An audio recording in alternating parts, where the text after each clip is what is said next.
Hello everyone, and welcome to this video where I will be talking about reactjs basics, which will include that how you can use JSX and how you can use free styling and images in a react based project. At the same time, we will see that how you can extract some JSX to new components and how you can also duplicate a single component in a single react based project. So let's get started. So I will be using you can say open source project which is called Create React App to create my boilerplate or a basic solution structure for a React app or a React application. Okay, so let's get started. So first of all, what you can do if Create React App is not installed in your system, so you can write the command npm install -g and create react app. Okay, and it will go online and it will install the Create React App open source project in your system. So it will take some time, some few seconds, and then we will see that how we can create a React based solution. All right. So as you can see on my screen that the Create React app has been successfully installed in my system. So let's create a project now. So what the command is for creating a project using Create React app is create React app, and then you can give any solution name of your choice to create a React application. Okay. So let's give this React Basics. Again, it will take few minutes in my laptop, in my system, to create a React application. All right, so great. So as you can see that the React application has been created, a boilerplate application. All right, so the solution has been created, and just an important note that if you are using Create React App, so please make sure to check the Node version in your system because Create React App supports the Node version greater than 14 only. So in my case, I ran the command node-v, which gives the version information of Node.js installed in my system, which is 16.14.2. So that is why I'm able to use the Create React App open source project. All right. So now let's navigate to the solution structure and the code editor precisely. And in my case, I am using the Visual Studio Code as a code editor. So for that, I'm just navigating to the code editor. I'm writing the command code dot and pressing enter, which will open the current folder in Visual Studio Code editor. All right. So you can see that we created the project with the name React Basics, and in the local system or local directory also, you can see that a project has been created with the name React Basics at the same location. Okay. So if I talk about the solution structure very quickly, it's a node-based project or React project having package.json file, which is the, you can say, starting file for any node-based project or a React project, where we see all the dependencies which are currently installed. Okay. At the same time, the most important folder is the src folder where we have different files. So as of now, I will be focusing only on the main one important file, which is index.js. But all right, so without making any changes in this boilerplate project, let's run this project and let's see what output we get. So to run the boilerplate React application, the command is npm start. So what it will do, it will open up a browser window and will start the server, and it will open a browser window where we can see the output. All right. So as you can see on the screen, this is the default output of any React-based boilerplate solution, which is created using Create React App open source project. All right. Now let's talk about this file, which is index.js. So currently, as you can see, I have only made a single click on this file. So this is in italic. So if you want to make it permanently open, so you can double click on it and the italic part will go. Okay, so what we will do in this file, we are going to write our code in this particular file only, and we will create our own component with the same name app. So to apply the free styling, we will be using a library which is called Semantic UI. So just search for Semantic UI on the Google, and you will be navigated to Semantic UI official website and documentation. So in this particular Semantic UI, there is a menu button, and if you just scroll down to the views, where we will find comment. Okay. So what we want to achieve in this particular video, we would like to create a functionality similar to this, something similar to this, where there will be a user image. This is a comments section, you can say a comment card, where there will be a user image, username, today at 5:42 p.m., which will be the time, showing the time when this comment was added, and comment content, and the reply, and so on. Okay. So basically we want to create a structure something similar to this. So since Semantic UI allows you to create structures, different kinds of a structure, as you can see on the left hand side. So in this video we will be using this particular structure, and we will try to create it in our React app. Okay. So let's get started. So I am again navigating to the Visual Studio Code. So let's create an app. So for creating app, I'm writing the same name of the app, const app equal to, and arrow function, so that I can create my app. Okay. Then since this is a component, so I need to return something. It should return. So just write the return statement. All right.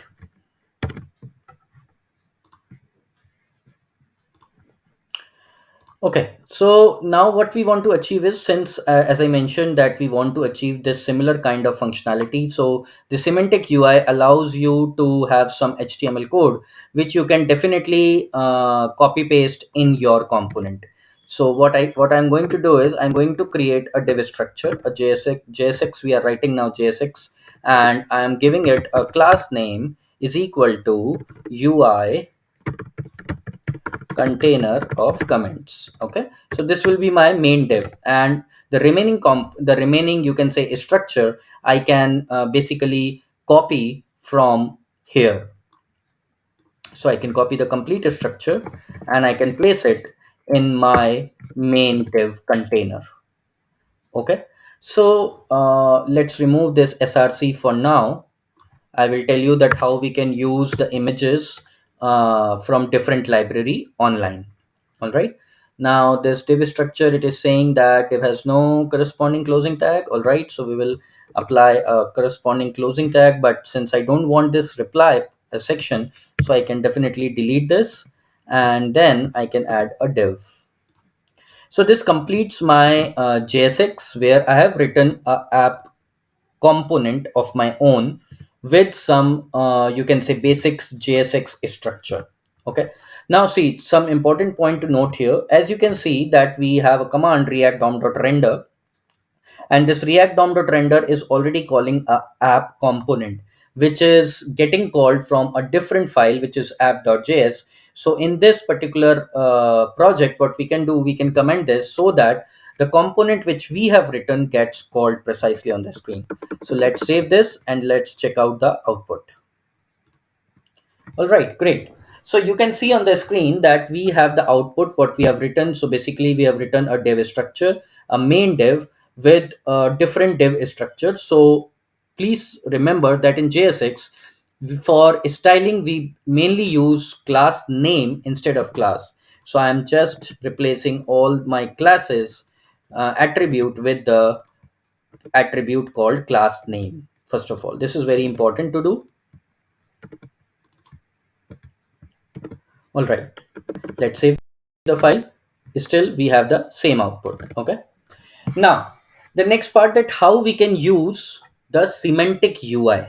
Okay. So if we go at the documentation of this particular library, it is a free library, I can say, which is called Semantic UI. You will not find any link which you can specify, or any import command as such which you can specify in your project. So what we can do, I searched for a CDN link.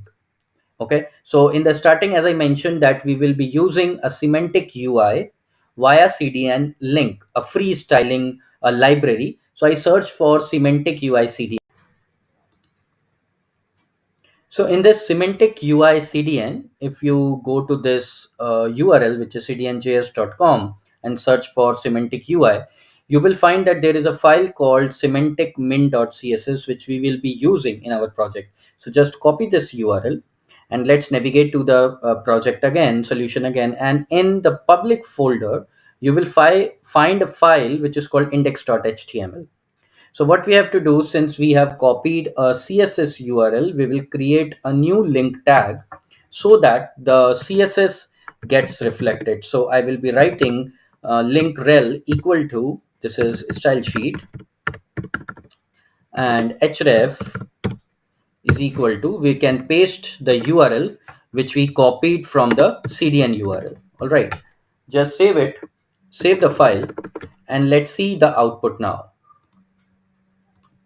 Great. Now, since you have seen, the styling has been changed as compared to earlier, and you can see the font style, font type, font family, everything has been changed because we have included the semantic UI free styling, which provides a free styling in our project. All right. So till here, we have seen that on the output window of this React application, we have the author name, the time, and the comment which the author has added. But as you can see, the image is broken as of now. So for adding the image, what we can do is we can use the Faker library, which is again a free open source project. So I will walk you through that what is a Faker library and its GitHub project. So just navigate to this URL github.com/fakerjs/faker, which actually allows you to generate massive amounts of fake data in the browser and Node.js projects. All right. So I'm going to use this particular library for this video, and I'm going to tell you that how you can import or maybe use this particular library in our React based project. Okay, so if we scroll down to this GitHub page, we will see that how first of all we can install or maybe import from a CDN link this particular library. So we are going to use this import link. So import Faker, I'm going to copy this and add the imported statement in my index.js file. So this is the first step for using any third party or open source library or free library, that you have to first include the import command to basically use its object or classes or methods. Okay. So I have included the import command from the GitHub library itself. Now, if you scroll down more, you can see that what kind of APIs you can use from this Faker library. In my case, I'm going to use this image because in my output I can see a broken image, only alt is shown and there is no src in the code as of now. So I'm going to use this particular faker.image.avatar method to include images in my React based project. So let's do it. I'm just going to copy this, and in the image tag which you have already added, so I'm going to use src tag, which will allow me to add. Now in this src, this is very important since this is jsx, so I'm going to use it as jsx object. So I'm going to use faker.image.avatar. Let's save this file and just see the output, what output we are getting. Great, hola. So we have received the image or got the image, and this is a image, you can say a random or a dummy image or a faker image, which we have used from a faker library, a open source library, which allows you to get the data from, you can say a massive data, a fake data, which you can use just for your testing or POC purposes in the application. Great. So till now what we have learned is that how we can add the JSX, how we can return the JSX in a React component, and then how we have used a free styling, that is the semantic UI. And the third part which we have learned so far in this video is that how you can use a third party, again open source library, to use fake images or dummy images in your project. All right. Okay, so now we know that the main output or intention of this React application to show a structure like this, where multiple comments along with the author names and the timestamp and the comment content can be shown. So in our case, only one, you can say, comment is shown as of now. So what we can do, let's copy the code multiple times, this div. Let's copy this particular div, okay, which is basically actually creating the, you can say, comment structure. So I'm just copying it thrice in the same code or in the same component in the same file. So let's see the output now. Great. So now, as you can see, we can see three comments with three different random images which is getting generated from faker library. Great. So we are good in this video. So far what we have covered as per the agenda of this video series, that we have specifying images in JSX. We have already specified the images in JSX using fake images. So that's all for this video. What I'm going to cover in the next series of video, that how you can extract the JSX to new components. That is, the JSX which we have written so far is very dirty in nature. What you can say is that in the same app we are writing the same code, duplicating the same code and multiple times, and at the same time the details are hard coded. So in the next series of these videos, what I'm going to show you, that how you can basically extract the JSX to new components, and then how you can duplicate the same components multiple times to show this kind of output. Thank you.